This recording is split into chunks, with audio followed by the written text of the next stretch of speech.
ముందుగా గౌతమీపుత్ర శాతకర్ణిని తెలుగు గుండెల్లో అంతెత్తున నిలబెట్టిన మూల స్తంభాలు ముగ్గురికి నమస్కారం.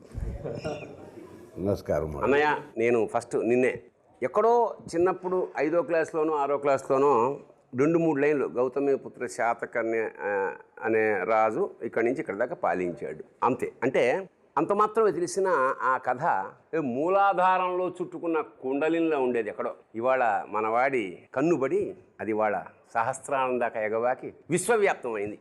ఇది నాకు చాలా తెలుగు జాతి అంతా గర్వించే. కాకపోతే నాకు తెలిసి నీకు పాట రాయమని వచ్చినప్పుడు కథ కూడా చెప్పాలి. అది చెప్పినవాడు చెప్పినవాడికి ఉపయోగం జరుగుతుంది. ఇప్పుడు ఫస్ట్ టైం గౌతమీపుత్ర శాతకర్ణితో నీ దగ్గర రాగానే ఫస్ట్ నీ అనుభూతి. మొట్టమొదట ఈ కార్యక్రమం చూస్తున్న తెలుగు ప్రేక్షకులందరికీ తెలుగు సంవత్సరంలో తెలుగు పెద్ద పండుగ సందర్భంగా శుభాకాంక్షలు. ఇది 2 విధాల పెద్ద పండుగ. ఒకటి మామూలుగా సంక్రాంతిని పెద్ద పండుగ అంటాం. ఈసారి ఎవరు బతిమాలక్కర్లేకుండానే వాళ్ళు ప్రచారం చేయక్కర్లేకుండానే ప్రపంచవ్యాప్తంగా ఉన్న తెలుగు వాళ్ళందరూ ఇది నా సినిమా అని సొంతం చేసుకుని చూసి ఆనందంతో ఉబ్బి తబ్బిపోయిపోతున్నటువంటి ఒక అద్భుతమైన చారిత్రాత్మకమైన సంఘటన శాతకర్ణి సినిమా విడుదల. ఇది అనేక సినిమాల్లో ఒక సినిమాలో అలా కాకుండా ఇదేదో ఎవరినో ఎక్కడో తట్టి లేపింది. ఒక ఏదో మాయాజాలం జరిగింది. ఈ మాయాజాలానికి మూల కారణం క్రిష్. ఒక పేరు రాధాకృష్ణ, కృష్ణుడి లీలలన్నీ ఉన్నాయి. ఇంకా నా అనుభూతి చెప్పాలంటే పాట రాసేటప్పుడు ఎలా శ్రమ పడతాను నీకు తెలుసు. ఎలాగ మామూలుగా అది ఎవరికోసం ఉపకారం చేయడానికి కాదు, నా కోసం. నేను అది బయటికి వెళ్ళిన తర్వాత అంటే మామూలు అంటే నాకు తెలుసు. అంటే సీతారామ శాస్త్రి నేను టైటిల్ లేడీస్ టైలర్ నుంచి అన్నయ్యతో ప్రయాణం చేస్తున్నా. యుద్ధం బయట జరిగిన అతనితోనే ఓ యుద్ధం జరిగి ఆ రక్తపు చారికలన్నీ ఇంకుతో కలిసిపోయి ఉంటే వచ్చాక ఓ తడిసిన పేపర్ పాట రూపంలో అది నిన్న ఆ టైటిల్స్ చూస్తున్నప్పుడు సుబ్బలక్ష్మీపుత్ర సీతారామ శాస్త్రి చదివినప్పుడు ఇప్పుడు చాలా ప్రమాదకరమైన టైటిల్ అది. ఎందుకంటే ఆ టైటిల్ ఆ పాటల్ని ప్రజలు ఆదరిస్తేనే నేను ఆ తల్లికి తగిన కొడుకుని అవుతాను. అలాగే నా పాట కూడా సీతారామ శాస్త్రి పుత్రిక ఫలానా పాట. అలా అవడానికి సాధారణంగా క్రిష్ ఎక్కువ స్కోప్ కలిగించి ప్రతిసారి హై టెన్షన్ ఇలా పెడతాడు. ఒక్క గమ్యంలో తప్ప ఇంకే సినిమాలో నా దగ్గర కూర్చున్నది లేదు. టెలిఫోన్లో నుంచి ఆకాశవాణిలో నుంచి ఏదో మాట్లాడడం, పాట రాసేయండి. హైదరాబాద్ ఆయన ఇక్కడ పుస్తకాలు చదువుతూ కూర్చున్నాను. 2 పుస్తకాలు చదివితే 3 అభిప్రాయాలు వస్తున్నాయి, ఏది తీసుకోవాలి అని మొత్తానికి ముగ్గురు కూడా ఒక 6 సందర్భంలో కూర్చుని అంతర్లీనంగా ఒక కథని చెప్పాలి. ఆ కథ మన ఆత్మకి సంబంధించి ఉండాలి. అంటే ఇప్పుడు నేను ఎందుకు చెప్తున్నానంటే ఎత్తి చూపిస్తున్నాను. ఈ సినిమా చూస్తున్నప్పుడు ఒక చారిత్రాత్మకమైన గౌతమీపుత్ర శాతకర్ణి అనే మాత్రమే కాకుండా ఒక భారతీయతని గురించి ఒక మొదలు, ఒక హిమాలయం అంత శిఖరం, అంటే దాని ఒక కథకి సరిపోయే ఎత్తుగడ, మధ్యమం, పతాక స్థాయి, ఈ 3 కలిపి అత్యద్భుతమైనటువంటి మిరాక్యులస్ అమాల్గమేషన్ జరిగింది. ఎందుకంటే కథగా చూస్తే 4 యుద్ధాలే కనిపిస్తాయి. దీన్ని రామారావు కూడా తీయడానికి ప్రయత్నం చేశారు. గౌతమీపుత్ర శాతకర్ణి కథ అంతటినీ తీద్దామని సగమే తీసామనుకున్నారు. సగమే తీసి అంతా తీసాడు ఇందులో. ఎందుకనంటే మొత్తం భారతదేశాన్ని అఖండంగా పరిపాలించడమే కాకుండా గణరాజ్యాలుగా విడిపోతున్నటువంటి ఒక రకంగా ఇంకొక కోణంలోంచి చూస్తే భరణి ఆ చిత్రం చూసేవాళ్ళకి అంతరాంతరాల్లో 2000 ఏళ్ల కిందటి పరిస్థితి ఇప్పుడు కూడా ఉంది. అనేక ప్రాంతాలు, అనేక భాషలు, అనేక భేదాలతో దానికి ఒక అత్యద్భుతమైన సొల్యూషన్ చెప్పినవాడు బుర్రసాయి మతం. అత్యద్భుతమైన సొల్యూషన్. ఎందుకంటే ఇంత సులభంగా సుభాషితాలు ఏనుగు లక్ష్మణ్గా కూడా చెప్పలేదాము. ఇల్లు ఉంది, గదులు ఉంటాయి, గోడలు ఉంటాయి, గొడవలు ఉంటాయి. ఇది మా ఇల్లు అంటే మా ఇల్లు అని మేము కొట్టుకుంటాం. కానీ ఇంకొకటి వచ్చి ఇది మా ఇల్లు అంటే వాడిని ఎగిరెగిరి తంతామని చెప్పటంలో ఎక్కడో తెలియకుండానే అంతరాత్మలతో మాట్లాడింది ఈ సినిమా. ఫస్ట్ ఫ్రేమ్ నుంచి చిట్ట చివరి వరకు అంతరాత్మలతో మాట్లాడింది. వాళ్ళ చెవుల్లోంచి ఎక్కడికో వెళ్ళింది. ఇది భారతీయత మేల్కొన్నటువంటి నరాలు ఉప్పొంగినది. ఇక్కడ ఆంధ్రుడు అనేవాడు ఒకడే కాదు, అదే చిట్ట చివరి కూడా భారతీయుడు కథ. అయితే ఆ భారతీయత్వానికి ఆంధ్రత్వం ప్రాతినిధ్యం వహించాలి అన్నది మొదటి నుంచి నా తాలూకు ఆలోచన. దాన్ని క్రిష్ అంగీకరించాడు, గౌరవించాడు. అందుకని అక్కడ సార్వభౌములు కూడా ఇది తెలుగువాడు ఎగరేసిన భారతీయ జెండా అని.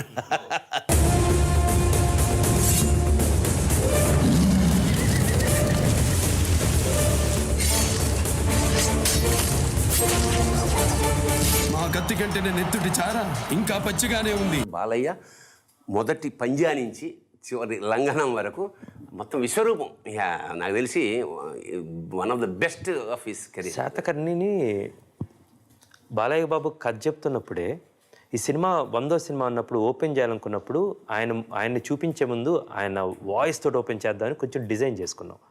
దానికి సాయి గారు రాసిన సమయం లేదు మిత్రమా శరణమా రణమే అది వచ్చినప్పుడు దానికన్నా ముందు ఈ ఫస్ట్ టైటిల్స్ మీద ఆయన కన్నా ముందు సృష్టిలో మీ పేరుని అత్యంత అద్భుతంగా పిలిచేది అమ్మ కన్నా ఇంకా గొప్ప తర్వాతే భార్య అయినా ఎవరైనా. సో అందుకని ఫస్ట్ సినిమా స్టార్ట్ అవుతుంటే నాకు ఇంకో థాట్ వచ్చిందన్నమాట. ఏమని అసలు శాతకర్ణి అని అమ్మ పిలిస్తే దాంతో స్టార్ట్ అయితే గౌతమి పెడతారు, తర్వాత ఆయన వాయిస్తో స్టార్ట్ అయితే ఇవన్నీ డిజైన్ చేసుకున్నాను. ఈ కథ చెప్పడానికి బాలకృష్ణ గారి దగ్గరికి వెళ్ళి ఈ కథ చెప్తున్నప్పుడు మా కత్తి కంటే నెత్తుడి చార ఇంకా పచ్చిగానే ఉంది ఆ లెటర్ అదే డైలాగ్ యాస్టీస్ చెప్తున్నప్పుడే ఆయన చేతి కదలికలు చూశాను అన్నమాట. ఆ రోజు మొదలైన శాతకర్ణి చివరి రోజు దాకా మీరు ఫస్ట్ ఫ్రేమ్ నుంచి చివరి దాకా ఆయన యాక్టింగ్ ఒక మీటర్ వేసి కొలతేసి ఇది యాక్టింగ్ ఈ సీన్కి ఇంతే అంత కరెక్ట్గా లెక్క కట్టినట్టు ఉంటుందమ్మా. కట్టే కదా అది ఒక ఆకారం కానీ ఆహార్యం కానీ విధానం కానీ కొన్ని సందర్భాల్లో అండర్ ప్లే కొంత లో లెవెల్లో. మీ సీన్లోనే కూర్చొని ఇటు చూసి ఇట్లా పక్కన చూసి తల్లి కదా అంతే అంతే అంతకన్నా ఎక్కువ అసలు. అవును. అలాగే సినిమాని ఇటు ఈయన సింహంలా ఉంటే అటు జింకలా చేసేసిన శ్రేయ ఒక ఆర్టిస్ట్కి ఇన్ని వైవిధ్యాలున్న పాత్ర దొరకడం అదృష్టం. అపూర్వమైన అమ్మాయి. ఈ సినిమాలో వాసిష్ఠిది నేను టెక్స్ట్ బుక్ యాక్టింగ్ అంటాను. అది ఆమె మళ్ళీ ఇంకోసారి చేయమన్నా ఇలా చేసిద్దా లేదో నాకు తెలియదు, బట్ ఇప్పుడు చేసింది మాత్రం text book acting. What a great performer. ఎంత అద్భుతంగా చేసిందంటే ఆ అమ్మాయిని చూసినప్పుడు మనకి బాధేస్తూ ఉంటుంది, జాలేస్తూ ఉంటుంది, కానీ ఏం చేయలేము. మన we are spending all our energies or మన టైం అంతా మనకు శాతకర్ణితో స్పెండ్ చేయడానికి ట్రై చేస్తున్నాం. దాని నుంచి బయటికి లాగేది. అండ్ హేమమాలిని గారు లేకపోతే ఈ సినిమా పరిస్థితి ఏంటని అందరూ అన్నారు. బాలకృష్ణ గారు లేకపోతే ఈ సినిమా పరిస్థితి ఏంటండి, నాకు శ్రియా లేకపోతే ఏంటి అది. అండ్ మరోవైపు నుంచి హేమమాలిని గారు వీళ్ళిద్దరి మధ్యలో ఆ అమ్మాయి నలిగిపోయే పాత్రగా శ్రేయ ఎక్స్ట్రాడినరీ అండి. నేను బొట్టు పెట్టింది నా భర్త కాదు, ఓ చరిత్రకి.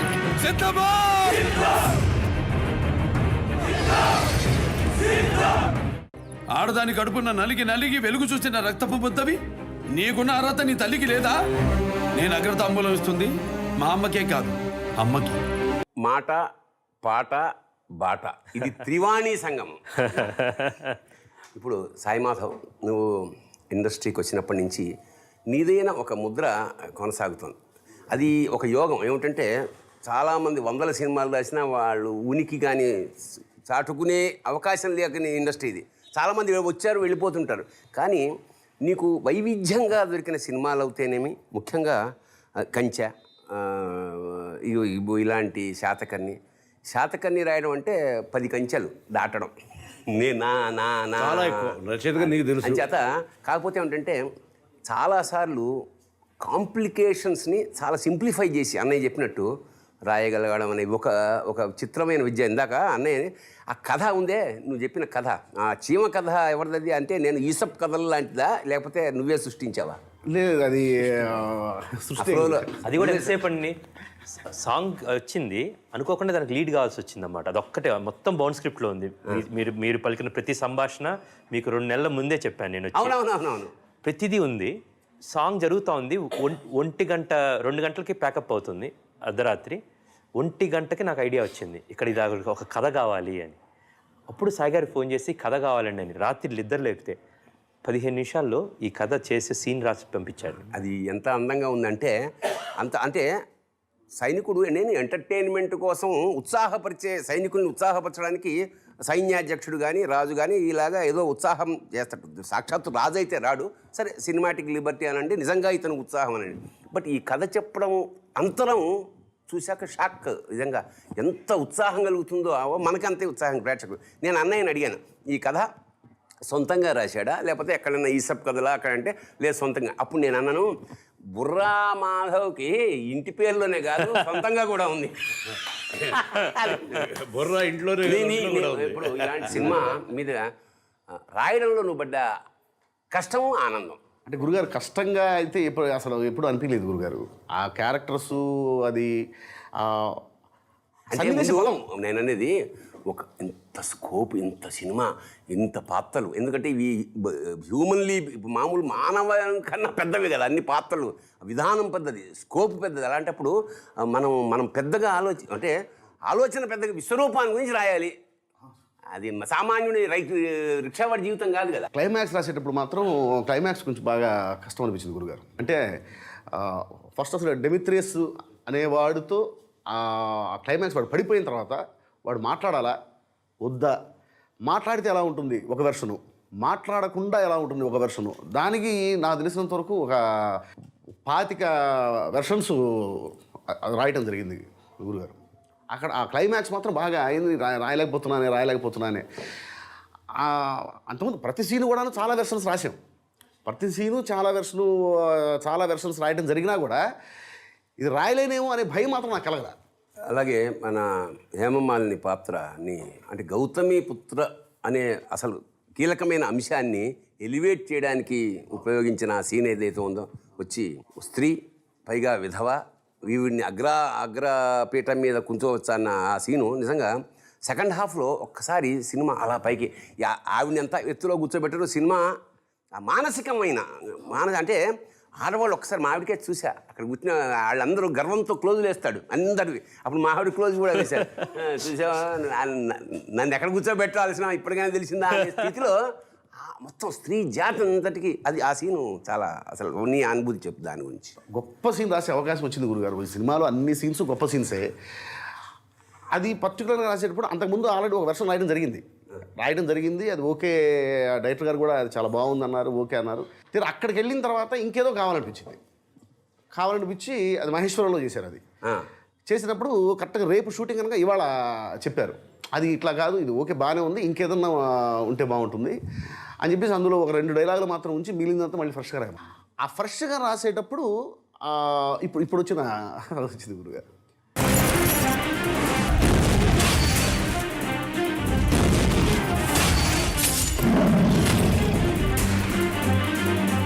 అధరమదోల అదిరినదేలా, అధరమదోల అదిరినదేలా, కనుకొలకుల తడి తడుకేలా, మృగనయన భయమేలని, మృగనయన భయమేలని. రొమాంటిక్ సాంగ్ ఉంది ఎకిమీడు. అదేంటి మృగనయన హిందుస్థానీ. ఎకిమీడికి నేను కృతజ్ఞతలు చెప్పాల్సింది మాత్రం బాలకృష్ణకి. ఎందుకంటే నేను ఏం చేసినా దాన్ని ప్రోత్సహించేది కృష్ణ. మొట్టమొదటిసారి కృష్ణకి వచ్చేసరి ఏమిటంటే ఇది ఏమిటో అందరూ అడిగితే నేనేం చెప్పను, ఎవరు అడిగినా సమాధానం చెప్పగలే, బాలకృష్ణ అడిగితే సమాధానం చెప్పాలని. బాలకృష్ణ అడగలేదు అసలు. ఎందుకంటే ఎకిమీడు అన్నది నిజానికి కొత్తది కాదు. ఇందులో మనం ఎంత ఆనందిస్తున్నాం అని ఈ సందర్భంలో చెప్తున్నాను, అవసరం కాబట్టి దుఃఖపడాలి. గత 5 తరాలుగా మనం తెలుగుని, తెలుగు సంస్కృతిని, తెలుగు భాషని మర్చిపోతున్నాం. ఉదాహరణకి భక్త కన్నప్ప సినిమా వచ్చింది, కృష్ణరాజు గారి సినిమా. అందులో వేటూరు గారు వాళ్ళ అబ్బ వాణిశ్రీకి కన్నప్పకి పెట్టిన డ్యూయట్లో వాళ్ళ మాట పాడారు. పింగళ నాగేంద్రరావు, సముద్రాలు రాఘవాచ. ఇది స్వచ్ఛమైన తెలుగు మాటలు. జానపదాల్లో వచ్చినప్పుడు, పౌరాణికాల్లో వచ్చినప్పుడు కూడా ఇప్పుడు చెప్పు దాని లిటరల్ ఉత్పత్తి అర్థం. ఎకిమీడు అంటే ప్రభువు, రాజు. ఎందుకనంటే ఇప్పుడు వీళ్ళిద్దరూ పైకి వెళ్తారు, అధిరోహించేవాడు, కాదు. ఎకిమీడు, ఒడయడు, రాజు ఇవన్నీ తెలుగు పదాలు. వడయుడు ప్రభు అని. మామూలుగా అంతఃపురంలో ఆవిడ ఎవరు పిలుస్తుంది? రాణి వశిష్ఠి ప్రభు స్వామి అంటుంది. బయటికి వెళ్ళిన తర్వాత ఇది ఏమంటుంది? అన్నట్టు మామ అన్నట్టు. ఆ ఎకిమీడు అనేసరికి అది ట్యూన్లో వెళ్ళి అలా కూర్చుంటే చాలా ఆనందించాడు. నాకు తెలుసు బాలయ్య చాలా తెలుసు. ఆయన మనం వెళ్ళగానే మొట్టమొదటి మనతో పలకరించేటప్పుడే సాధారణంగా భద్రం కరుణేభి శృణయామదేవాహ అని ఉపనిషత్తులో పలకరిస్తున్నాడు ఆయన. అయ్యి బాబు ఈయనేంట్రా బాబు, ఇంత చాలా తెలిసిన వ్యక్తి ఆయన.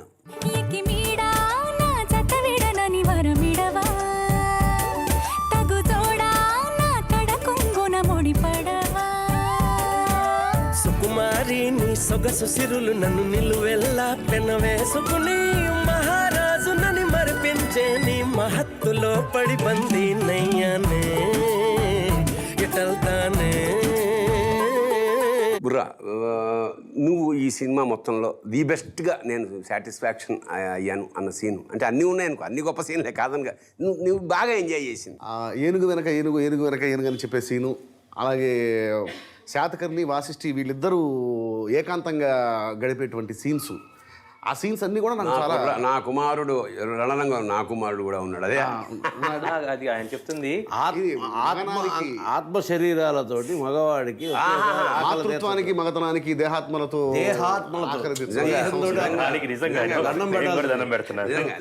నిజంగా బాబు దానికంటే గొప్ప సీన్, చాలా గొప్ప సీను. నటుడు సరైన వాడు పడితే పండే సీన్ శుభలేఖ సుధాకర్ ఒక చిన్న ముక్కలో, ఇప్పుడు నిన్ను జైల్లో పెడితే వారు వస్తారు, నిన్ను చంపితే నువ్వు వస్తావు, వల్లకాడి దగ్గర వెయిట్ చేస్తాను అనే విధానం, రాసిన విధానానికి ఆయన రాసిన అన్నిటి వాటిల్లో చెయ్యి పట్టుకొని మగనాలికి గాజులందం, మరి మగాడికి గాయాలందం అసలు ఒకటి కాదు, కావ్యంలాగా ఉంది, కావ్యంలాగా ఉంది.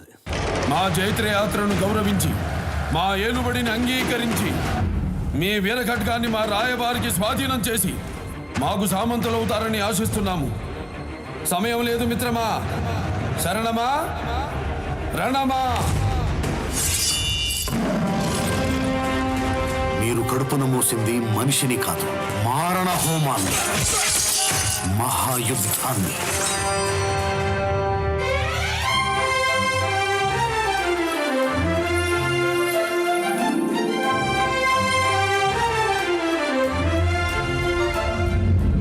బిడ్డ కడుపున పడ్డప్పుడు యుద్ధానికి వెళ్ళారు, ఇప్పుడు సరాసరి ఇంకో బిడ్డని యుద్ధానికే తీసుకెళ్తున్నారు.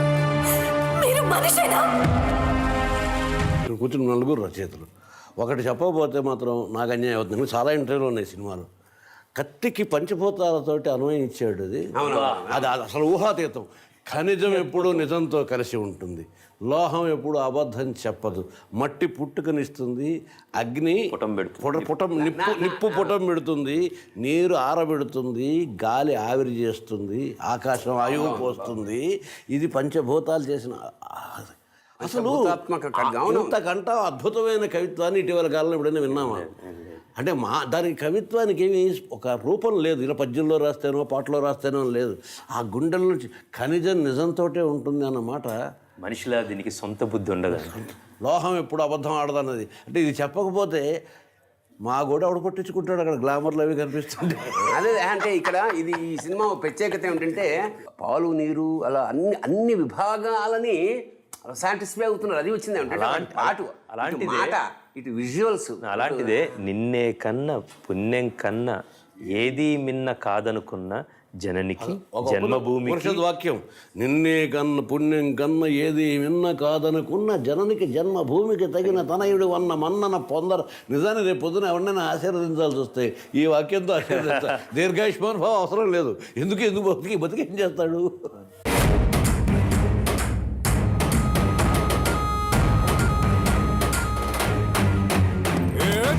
గనగన గుండెలలో గంటలు మోగెను రక్కసి మూకలు ముక్కలు ముక్కలయ్యేలా. గనగన గనగన కన్నులలో చిచ్చులు రేగను చిక్కటి చీకటి నెర్రగరగిలించేలా. వరదాటున నీ కత్తి సహనమ్మిక సరిపెట్టి ఎవ్వడురా ఎదటకి రారా అని అనగానే అవునవురా నువ్వు ఆ బతుకే అంటే మన నీడే కదరా నటురా వెదురా ముందు మొదలా వీటంటే మన కాటే కదరా కయ్యానికి సైన్యందా మొదలా వీడంటే మన నీడే కదరా నటురా వెదురా ముందు మొదలా వీటంటే మన కాటే కదరా కయ్యానికి సైన్యందా మొదలా. ఈ సినిమాకి పనిచేసే అవకాశం రావడమే అదృష్టం గురుగారు. 10 కాలాలు నిలబడిపోయే సినిమాకి నేను పనిచేశాను. తల్లులందరూ ఆశీస్సులు ఉండే సినిమా ముఖ్యంగా. ఫస్ట్ ఇప్పటిదాకా నా పేరు సాయిమాధవ బుర్రా అని పడింది. ఇన్విటేషన్ కార్డు మీద ఫస్ట్ ప్రారంభోత్సవానికి ఇన్విటేషన్ కార్డు మీద జయలక్ష్మి పుత్ర సాయిమాధవ బుర్రా అని అమ్మ పేరు, మా అమ్మ పేరు. అది చూడగానే ఇప్పటిదాకా మా అమ్మ చూసి ఇప్పటిదాకా సినిమాలన్నీ బాగా రాసావు కానీ ఈ సినిమా కానీ సరిగ్గా రాకపోతే కాళ్ళు ఇరగొడతాను, చేతులు ఇరగొట్టాలి. అదే ఓకే అంటే ఎంత బాధ్యత. అవునవును, ఎందుకంటే మా ఆవిడ చూస్తూ ఏమంటే మీ అమ్మ పేరు అంది, నా పేరు ఎడిటింగ్లో పెట్టేసేవి అంటే మీ అమ్మగారి పేరు అంది. అట్లా కొత్త ఐడెంటిటీ వచ్చింది వాళ్ళకి. బండి అమ్మ పేరు కూడా జనానికి తెలియజేసేటువంటి సినిమాకి పనిచేయటం, అది గౌతమిపుత్ర శాతకర్ణి లాంటి ఒక మహాపురుషుడి కథకి మాటలు రాసే అవకాశం రావటం నిజంగా కృషి గారు నాకు ఇచ్చినటువంటి అదృష్టం. అనే ఆ అంటే అమ్మ అని నేర్పిన తెలుగు భాష ఇది. సో అమ్మకి ఇవ్వాల్సిన ప్రాధాన్యతతో పాటు ఇది ఒక గౌతమిపుత్రుడైన ఒక రాజు గురించి మాత్రమే కాకుండా అద్భుతమైన సంస్కృతికి తెలుగు వాళ్ళకి ఇచ్చింది. కృష్ణని నాకు కొన్ని లక్షల కోట్ల గొంతులతో పొగడాలనిపించింది. ఆ శ్రమ లేకుండా నా గొంతుతో కొన్ని కోట్ల మంది పొగడుతున్నారు. క్రిష్ చాలా కృతజ్ఞుడండి బేసికల్గాను. 2 థింగ్స్. ఈ కథ నన్ను ఎంచుకున్నందుకు నేను చాలా గొప్పగా ఫీల్ అవుతున్నాను. ఒక మంచి గొప్ప కథానాయకుడిని కోరుకుంది. ఆ కథానాయకుడిని ఈ సినిమాకి ఆయన ప్రోత్సాహం బేసికల్గా ఎవరైనా సరే మన ఎన్నేం రాయొచ్చు. ఇప్పుడు యాక్చువల్గా నాకేమనిపిస్తుంది అంటే పూర్వం కత్తిలా పెట్టి వివాహం చేయించేవారు కదా, బాలకృష్ణ కటౌట్ పెట్టి మనం ప్రోగ్రామ్ మొత్తం సాగించాం. కటౌట్ పెట్టారు. ఇది కూడా ఒకసారి సినిమాకి కొత్త గ్రామర్ అని అన్న కానీ విస్మృతమైనటువంటి ఒక స్థితిలోంచి ఒక డిగ్నిటీతో కూడిన కొత్త గ్రామాన్ని మళ్ళీ నిర్వచించాడు క్రిష్. తెలుగు వాళ్ళమే బాగా తీసాం, తెలుగు వాళ్ళమే పాడు చేసాం, మళ్ళీ తెలుగు వాళ్ళమే ఇప్పుడు బాగు చేస్తున్నాం. ఇంకా అద్భుతంగా తీసుకెళ్ళగలిగేది కూడా మనమే. Thank you so much for everything and more than anything. ఈ సినిమాలో చాలామంది చిన్న చిన్న పాత్రలు చేసిన వాళ్ళు కావచ్చు, చిన్న టెక్నీషియన్స్ కావచ్చు, మనందరం వరకు ఇప్పుడు కనపడుతున్నాం అన్నమాట. కొన్ని వందల మంది, వేల మంది శ్రమ ఇది. అది ఈరోజు జనమందరూ వస్తున్నందుకు వాళ్ళకి మాకు అందరి తరపు నుంచి ఇంకొకసారి తెలుగు ప్రజలందరికీ ధన్యవాదాలు. Thank you. ధన్యవాదాలు. కాలరాహిని శాలివాహన శతముగా ఘన కీర్తి పొందిన సుప్రభాత సుజాత వహిని గౌతమి సుత శాతకర్ణి బహుపరా కక్షల కాళ రాత్రిలోన కాంతిక రాజసూయాధ్వరమునే చరిపెరా కత్తులలోన చిత్రమైన శాంతికి తానే వేద స్వరముగా పలికెరా సాహో సార్వభౌమ బహుపరాన్నే కన్న పుణ్యం కన్న ఏది మిన్న కాదనుకున్న జననికి జన్మభూమికి తగిన తనయుని వందన పొందరా కన్న పుణ్యం కన్న ఏది మిన్న కాదనుకున్న జననికి జన్మభూమికి తగిన తనయుని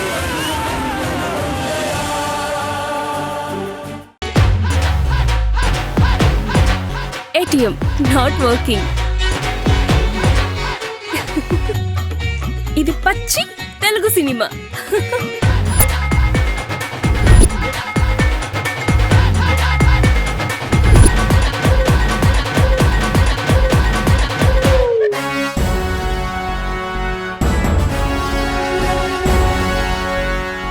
సమయం లేదు మిత్రమా. కేశా కాడా